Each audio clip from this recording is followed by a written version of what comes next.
Прекршачна постапка за недостатоци од областа на безбедноста и здравје при работа поведе трудовата инспекција против турската компанија Јагија Мезлер, која повеќе од 10 години работи во Штип. Прекршачната следи по вонредни инспекции направени по поднесена преставка од страна на Хелсиншкиот комитет за заштита на човековите права. При извршениот инспекцијски надзор, овластен државен инспектор за труд од областа на безбедноста и здравје при работа констатирал дека работодавачот треба да направи ревизија на проценката на ризик, да изврши испитување на хемиските, биолошките и физичките штетности, микроклимата и осветленоста, влажноста, испитаноста на прашината по параметар, влажност и струење на воздухот во летниот и зимски период во вршење на работниот процес, да изврши обука на 11 вработени лица и да обезбеди периодични систематски прегледи за 11 вработени. Со оглед на фактот дека работодавачот подол временски период не постапил по задлужувањата на државниот инспекторат за труд,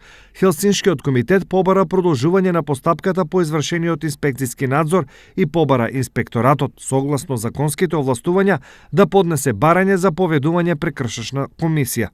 По поднесеното барање од државниот инспекторат за труд, подрачна единица Штип е доставено известување до Хелсиншки за поведена прекршачна постапка согласно Законот за безбедност и здравје при работа.